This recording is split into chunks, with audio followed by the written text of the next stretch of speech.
Hello and welcome back to another episode of Dad's Bedtime Stories. This is another special catch-up episode with episodes 10 through 12 all together in one without any white noise.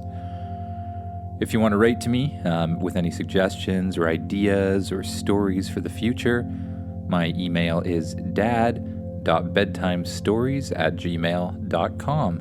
Make sure you ask your parents first. Here we go with episode 10. The Dino Riders. You wake up in the morning, stretch, and get out of bed. Again, there's breakfast waiting for you on the kitchen table. You go and eat it. It's only then that you remember you're on the dinosaur planet. You look around, and you remember that you were sleeping in a little pod with a living room, a kitchen, a playroom, and a bedroom. When you look out the window, you see forests, trees, and dinosaurs. You go out your front door, and you see the little village that was created by the robots around the portal. There's a bunch of sleeping cabins, some common buildings, pretty much everything you can imagine. And the whole thing was surrounded by a big energy fence to keep out the dinosaurs. You remember the cave people you met the day before. "Spaceship," you say. "Yes," says the spaceship, flying over towards you, still in its tiny little size. "I have an idea, but I'm gonna need some help." "What is your idea?" asks the spaceship. "I'm gonna go get all of my friends that I can think of in my class and bring them back here to the dinosaur planet. And I'm gonna get them to help me capture some dinosaurs." "Oh," says the spaceship, "that sounds fun. Why are you catching the dinosaurs?" asks the spaceship. "Because I met a group of people that I think could use some dinosaurs." "Oh," says the spaceship, "the cave people? Good idea. I should warn you about interfering in the lives of alien species that are not as developed as yourself. But I'm not going to." "Oh, well, that's lucky. Okay, well, you print up some collars, and I'm going to go back through the portal and get my friends."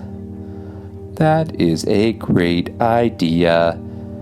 May I suggest you take these?" Spaceship hands you a huge pile of watches. "Watches? Hey, these are just like my watch. Do these turn into spacesuits just like mine?" "Yes, I thought you could give them to your friends so they could fly and be protected," says the spaceship. "That's a great idea. All right, and that reminds me that I can just put my spacesuit on and fly to my friends' houses.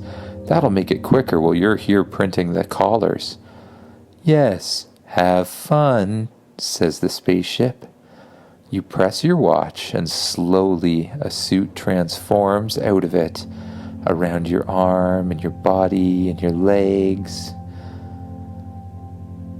You think about flying, and you gently float up into the air. You fly through the portal and arrive in your shed. You open the door and walk outside.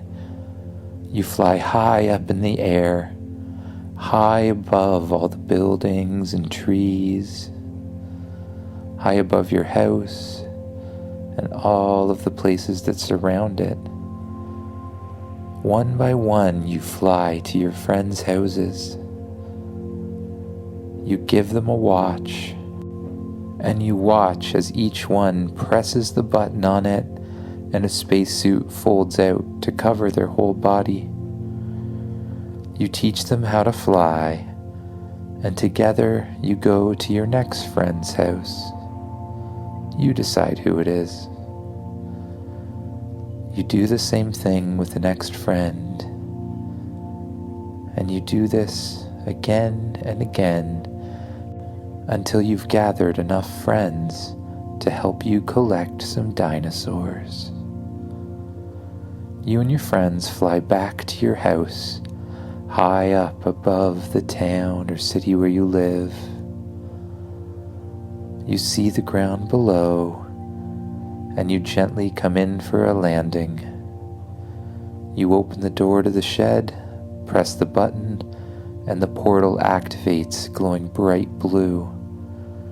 You jump through the portal to the other side. You show your friends the new base camp you've made, and you give each of them their own pod. You show them the collars and how to use them by demonstrating and putting it on a raptor-like dinosaur. The raptor-like dinosaur becomes nice and allows you to climb on top of it and ride it. "May I interrupt?" says the spaceship. "What is it, spaceship?" "I have created dinosaur saddles," says the spaceship. "Dinosaur saddles? That sounds cool."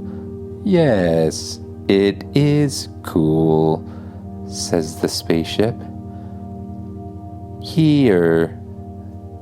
The spaceship hands you a handful of what look like little tiny blocks.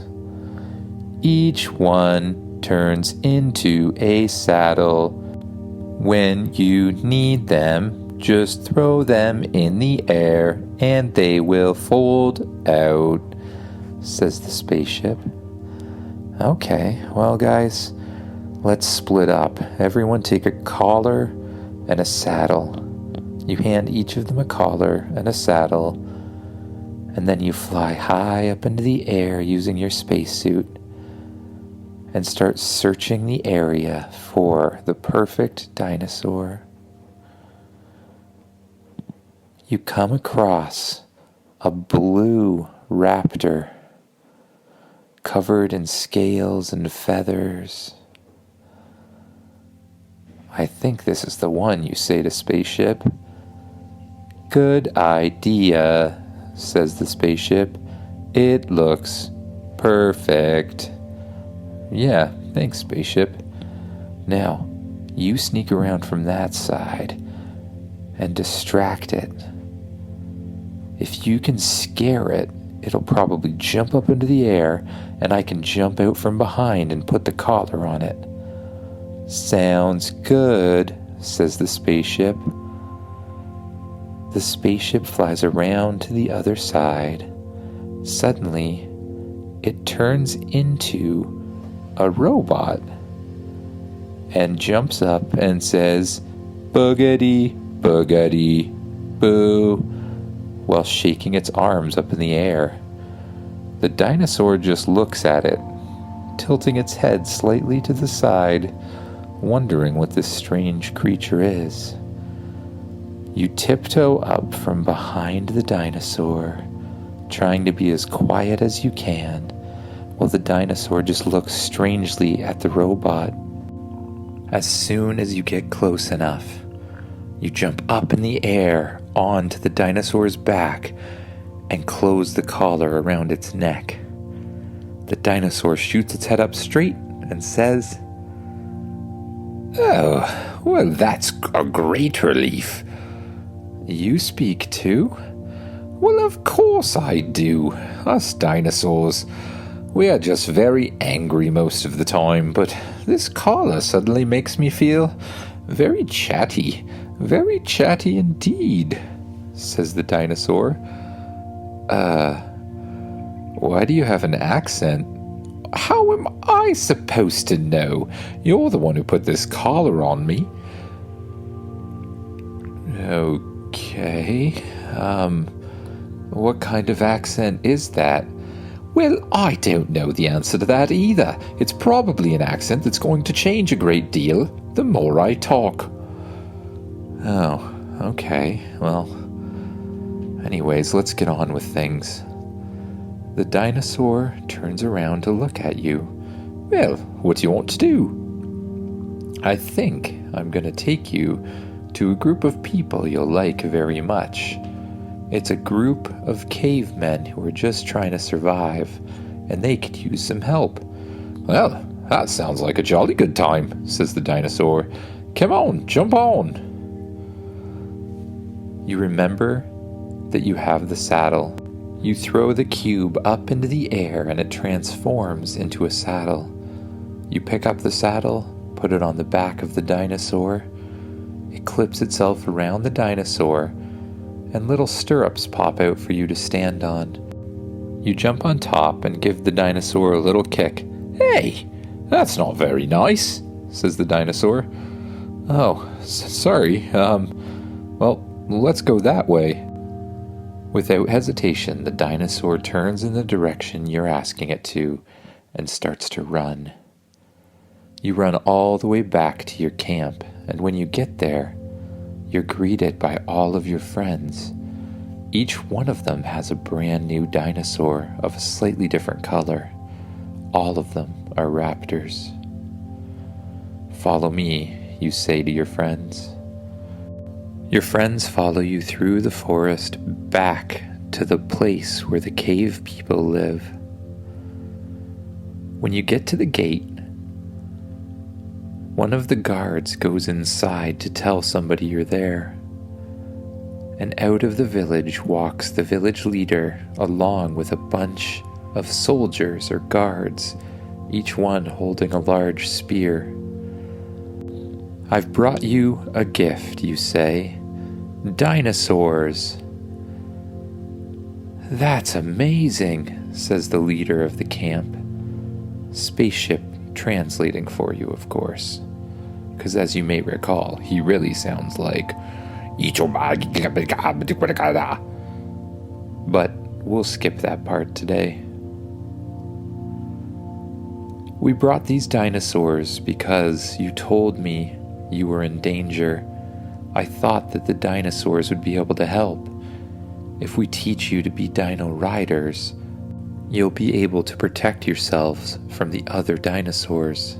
You and your friends spend the day teaching the cave people to be dino riders. Eventually, 10 of them each have a dinosaur and are getting pretty good at riding it around. That's when you hear a huge growl.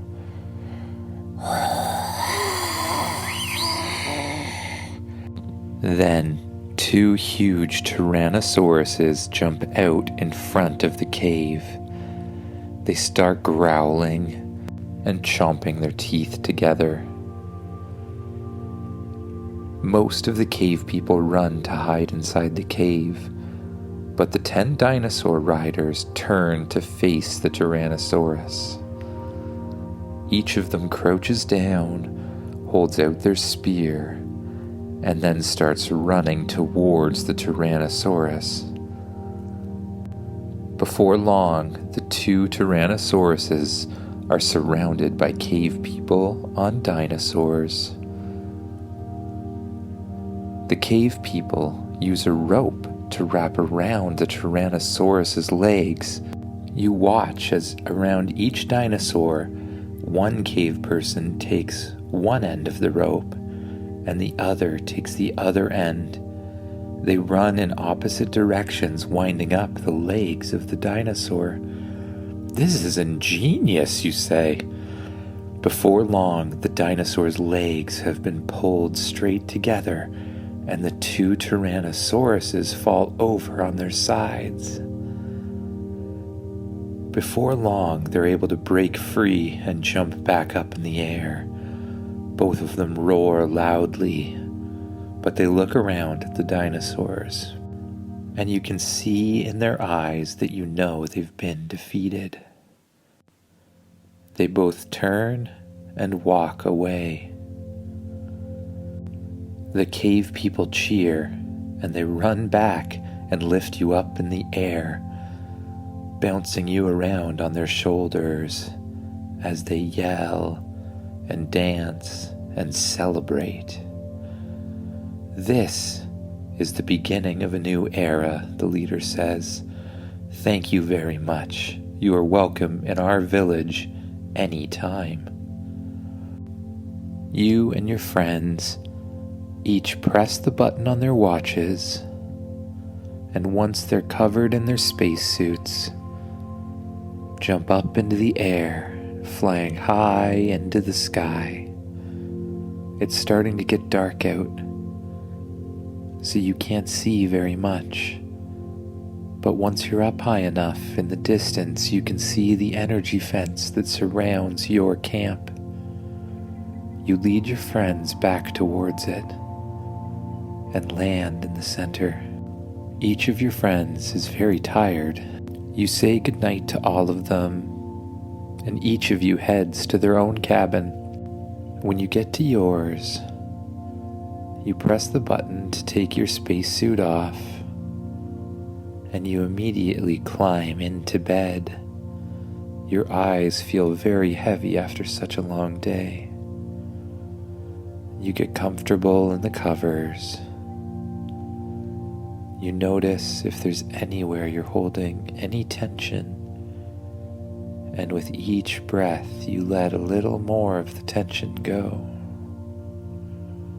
allowing yourself to sink down into the mattress and allowing yourself to drift off to dreams. And if you're still awake, we're going to move on to episode 11, The Dragons. You wake up in the morning in your camp on the dinosaur planet. You leave the sleeping pod you were in, and you head outside to see how your friends are doing. One by one, each of your friends comes out from the sleeping pods that they were in. They stretch, and they head to the center of the sleeping area, where there's a huge fire pit with lots of seats around it. You and your friends sit around the fire, and the spaceship appears. Hello, what would you like for breakfast? Each of your friends tells the spaceship what they'd like for breakfast, and he disappears. Before long, a team of robots appears and brings each one the breakfast that they want. While eating breakfast, your friends ask you questions about the coolest thing you've seen on the dinosaur planet. You tell them how you found this one dinosaur who had wings. Actually, you think, he's right over there. You point towards the winged dinosaur in the distance. He looks over at you and kind of turns his head to the side. Do you guys want to go meet him, you ask? Sure, they all say. We've never seen a dragon before. A dragon, you ask? What do you mean a dragon? He's a... Oh yeah, you realize. He is a dragon. You walk up to the dragon and say, Hey, dragon, these are my friends. Nice to meet you, says the dragon. By the way, I've been meaning to come up with a name for you. Why would you come up with a name for me? Asks the dragon. I already have a name. Really? You ask. What's your name? My name's Bill, says the dragon. Bill? You're a dragon named Bill? Well, okay, I guess that's as good of a name as any other name. Well, good to meet you, Bill, your friends say. They start to ask Bill hundreds of questions. You try to calm them down, saying, People, Bill can't answer this many questions. I'm happy I found him. He's one of a kind. What do you mean, one of a kind? Says Bill. Well, I assumed you were the only one of your kind. I mean, there were no other dragons around when we went looking for that medal. It was just you. It was just me there, 'cause it was my job to look after the medal, says Bill. So there's other dragons, you ask? Of course there's other dragons. If there weren't any other dragons, there couldn't be one dragon. It's just a thing. It's just how nature works, you know. How many other dragons are there, you ask? I don't know, like a lot of dragons. There's my family, there's other families. I don't know, there's quite a few dragons back in my village. You live in a village? You ask? Well, not really a village, just kind of a place where we live and we leave the dinosaurs that we eat. It's pretty disgusting, actually. Can we go there? You ask? I guess, climb on back. Bill bends down, allowing you and your friends to climb on his back. He's absolutely huge, so there's lots of room to do it. Once you and all of your friends have climbed on Bill's back, Bill starts flapping his enormous wings and takes off into the sky. You fly higher and higher until he's soaring above clouds. You can feel the wind against your face. You and your friends look down at the earth below you. Well, alien earth anyways. And you look out at the sky around you. You see pterodactyls flying as well, riding the air. It's peaceful and calm. Eventually, Bill starts to descend and lowers himself further and further towards the earth. Eventually, he lands in a huge field. And he says, "Hey guys, come meet my friends." Suddenly, out of the bushes run several different dragons, about 10 of them. They start to look at you as if you look very tasty. They lick their lips and they start chomping their jaws together. "Oh, I forgot something," says Bill. Well, before you put that collar on me, well, now that I think of it, I was kinda angry all the time and really just wanted to eat people. You were angry all the time and you wanted to eat people? So you're saying that those guys want to eat us? I thought you said they were nice. They are nice, says the dragon. But, they're just not nice all the time, I guess. You know what I mean. You know how people get, says Bill. I know how people get. We have to get out of here. Suddenly, one of the dragons blows a huge plume of fire out of its mouth.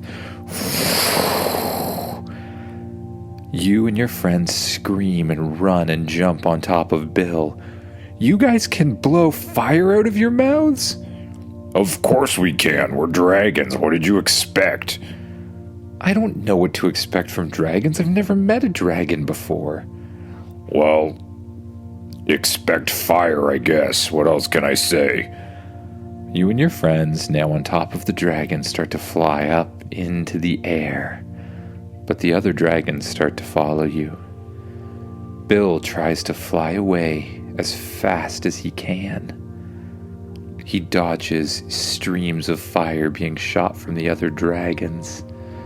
But they start to get closer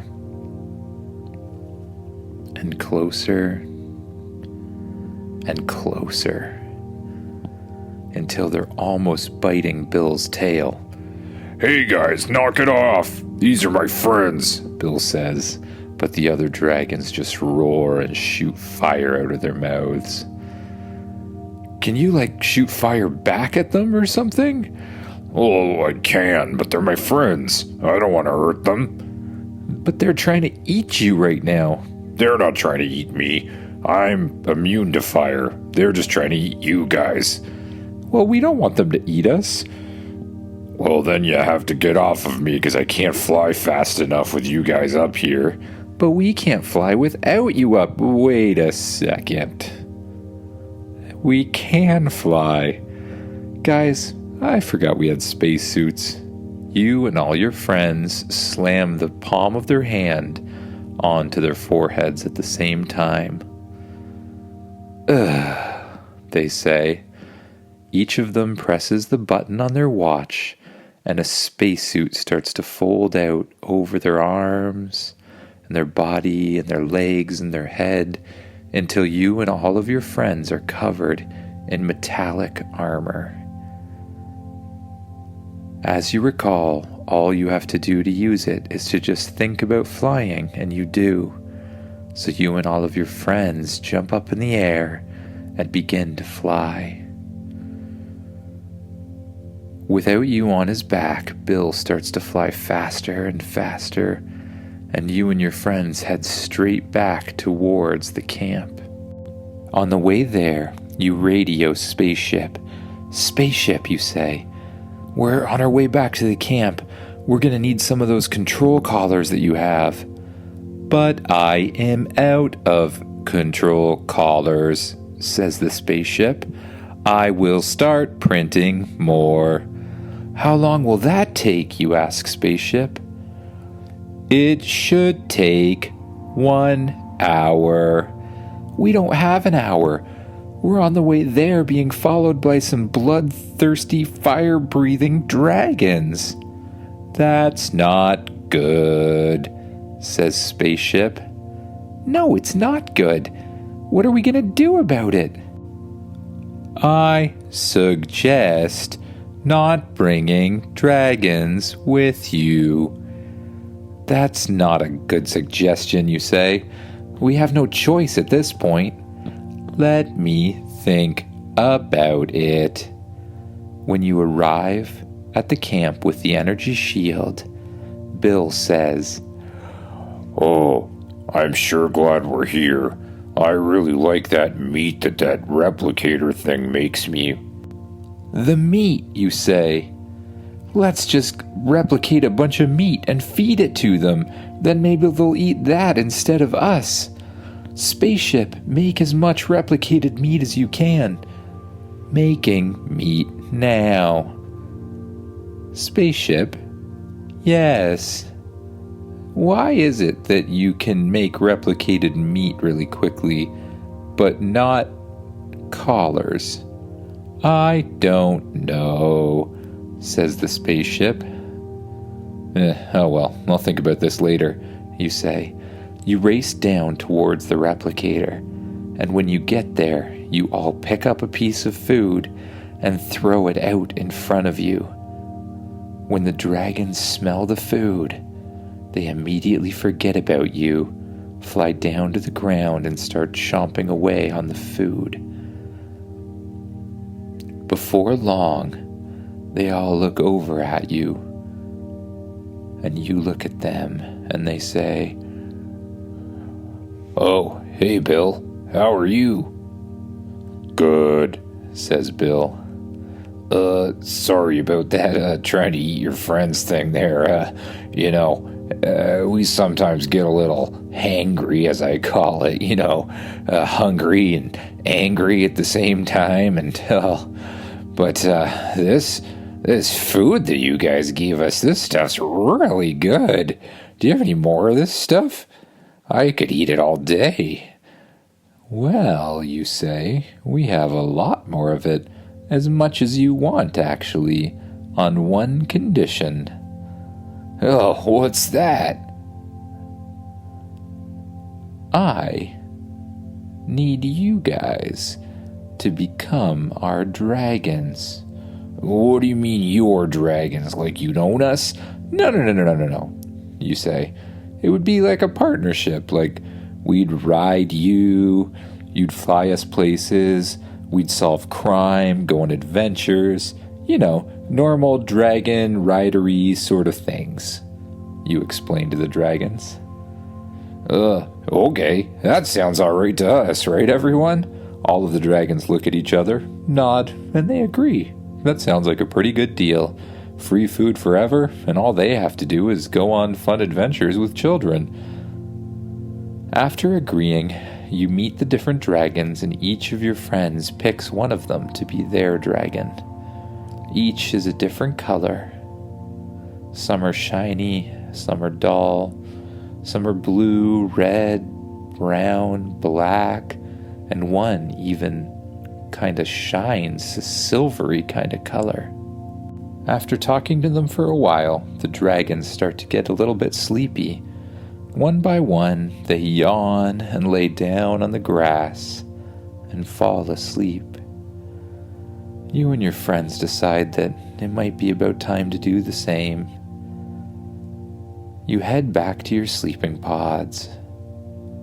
You go inside yours, lay down on your bed and say, "Spaceship, turn out the lights. I'm going right to sleep." You let your eyes close. It feels so nice to be laying on your bed. "Spaceship," you say, "can you put on some noise or something? All I can hear is those dinosaurs snoring." "Yes," says the spaceship, "here is some noise for you." Slowly, you start to hear the sound of white noise appear, getting louder and louder as you get more and more tired, your eyes becoming heavier and heavier as you allow yourself to drift off to the world of sleep and dreams. And if you're still awake, we're going to move on to episode 12, The Dragon Riders. You and your friends wake up on the dinosaur planet. You leave the pod you're sleeping in and go out to meet all of your friends at the campfire pit. You all sit around the campfire as the spaceship brings you each something to eat. While you're eating breakfast, you talk about what you're going to do with the dragons you found yesterday. "We could become rescuers," one of your friends says. "We could, go around the planet and rescue people." "But who would we rescue?" another one of your friends says. There aren't even any people on this planet." "You're right," you say. "There aren't people on this planet. Well, other than cave people, but not really the same thing. But I know a planet where there are people. Our planet." "We can't go to our planet, can we?" says your friend. "Well, I think we can. I mean, there's a portal right there. But the dragons are too big to fit through the portal. I can solve that. Spaceship, make yourself into a really big dinosaur/dragon carrying spaceship." The spaceship grows, it grows, and it grows, and it grows until it's bigger than you ever imagined it could become. It lands outside the protective fence because it's too big to fit inside the protected area. "Let's go," you say to your friends. "But," says one of your friends, we can't bring dinosaurs or dragons back to our planet. Won't people be really afraid of them?" "That's a good point," you say. "But I think I have an idea. I have the perfect place where they can live." "Where's that?" your friend asks. "Well, recently I built a giant treehouse out of an alien seed from another planet. And I think it would be the perfect place to hide out when we're not saving people. You built a treehouse on top of an alien tree that you planted? Your friend asks. Yes, you say. Don't you remember? Why would I remember that? I wasn't there. Oh yeah, good point. Well, I'll show you. Anyway, follow me. You and all of your friends and all of your dragons get inside the spaceship. Now what are we going to do? Fly all the way home?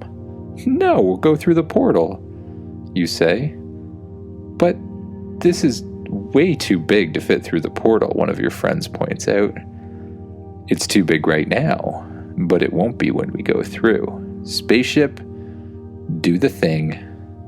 The spaceship starts to shrink and shrink and shrink with you and all of the dragons and all of your friends inside it. It shrinks down until it's a perfect size to fit right through the portal. But you shrunk us? Says one of your friends. Yep, I do it all the time. It'll be fine, don't worry about it, you say. The portal turns on and glows a bright blue color. You fly straight through it and burst through the door of your shed. Ooh, you say. I forgot that the shed door might not be opened. My mom is going to be very upset. Don't worry, says the spaceship. I will get it fixed. The spaceship sends out a robot that immediately starts fixing the shed door. Thanks, spaceship. You're the best.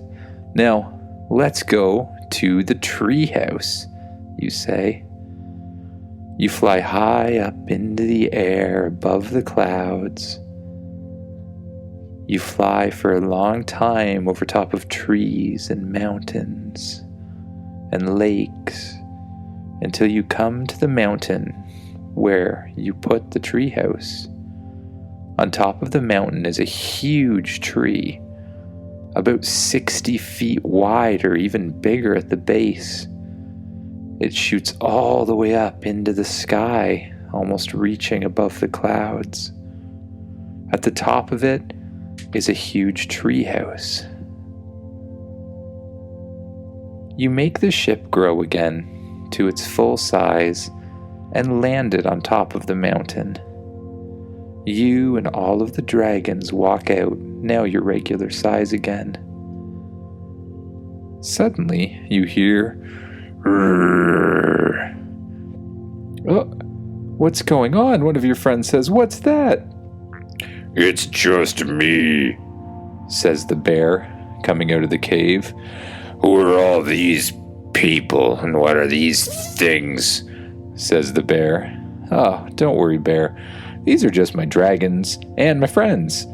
How have you been? Oh, I've been pretty good, says the bear. All that stuff you made me in that food replicator, oh, that is so good. That is the best food I've ever had in my life. Oh, I better not have to share it with these guys. Oh, don't worry, you tell the bear. We'll just make another replicator for them. Spaceship, get on it. The spaceship sends robots out to build a replicator and some other important things for dinosaurs to live there. You and your friends put on your spacesuits. You press the button on your watch and the spacesuit folds out of your watch around your entire body, covering you in a spacesuit that looks more like armor. You think about flying and you fly up into the air. It's a very freeing feeling. You lead your friends all the way up to the top of the treehouse where the base is and bring them inside. Spaceship, can you make more beds for my friends? Yes, on it. Suddenly, robots fly in and start constructing more beds for your friends. And Spaceship, what about like a command center sort of area where we can kind of look at what crimes are going on and figure out how to solve them? Great idea. I am on it. And Spaceship, why don't we create something that can go look for issues for us to solve, like maybe some little robots that fly around cities in different parts of the world, and then report back if there's trouble we can help solve. Great idea. Would you like me to construct a portal at this site as well? That's a great idea, you say. And maybe you can create portals in other places too, just to make it easier for us to get to different destinations. Yes, I can. Oh, Spaceship? Make sure they're big enough for dragons. Great point, says the spaceship. I will get on it. Thanks, Spaceship. After a while, the spaceship has created, with the help of his robots, a whole bunch of beds, a command center, and a fleet of little tiny robots the size of flies that he sends off to different parts of the world. The robots will report back when there is trouble. That's great, Spaceship, you say. I wonder what kind of trouble it'll find first. An alien invasion, robbers robbing a bank, maybe like some sort of crazy war we could help solve. Yeah, your friends say, that would be awesome. Beep, beep, beep, beep, beep. What's that? That is the alert, says the spaceship. What is it? What's going on? There is a friend at your school being bullied. A friend at our school being bullied? Well, it doesn't sound like the biggest problem in the world, but we may as well solve it. Dragon defenders, mount your dragons. You and your friends all jump on their dragons. The dragons start flapping their wings and you fly high up into the air. You fly above the clouds, and again you fly over trees and lakes and mountains. Eventually, you see your school in the distance. There it is, says one of your friends. You land just outside the school. You and your friends take off your armor and walk on to the schoolyard. Hey, you, what are you doing to our friend? Huh? Says the bully. What are you gonna do about it? Some of his friends pop up behind him. Yeah, kid, what are you gonna do about it? What am I gonna do about it, you say? Well, I'm not really gonna do much about it. Well then, you better watch out. This isn't your problem, but I can give you problems if you want me to, says the bully. Well, I don't really want you to give me problems, you say, but I'm gonna have to insist that you don't give him problems either. Him? What are you gonna do about it? The bully walks up to you and grabs you by the shirt, pulling you up towards him. Oh, what am I gonna do about it? It's not really what I'm gonna do about it, you say. It's what they're gonna do about it. Them? Your friends? They don't really look like they'd be too much trouble for me, says the bully. Oh, those friends? No, not those friends. I mean, they might be a little bit of trouble for you, but I was thinking of these friends. Suddenly, all 10 dragons jump up over the fence of the schoolyard and land in front of the school bully. His eyes go huge. One of the dragon blows a plume of fire up into the air. And that's when you see the bully's pants start to get wet. He got so scared that he peed his pants. Everybody starts laughing and pointing at the bully who peed his pants, and he runs away, very upset and incredibly scared about the possibly man-eating dragons that have arrived on the schoolyard. You and your friends put your spacesuits back on, jump on your dragons, and fly back to the treehouse. When you arrive, you all have a celebratory meal, give each other high fives, and then realize, well, that was all in a good day's work, but I think it's time for bed. One by one, you go to your beds, climb inside, turn off the lights, and close your eyes. Spaceship, put on some of that noise I like so much, you say. As you hear the noise starting to build, you notice if there's anywhere you're holding tension, and you gradually let it go. You let yourself sink down into the mattress, deeper and deeper, and you let yourself drift off to sleep.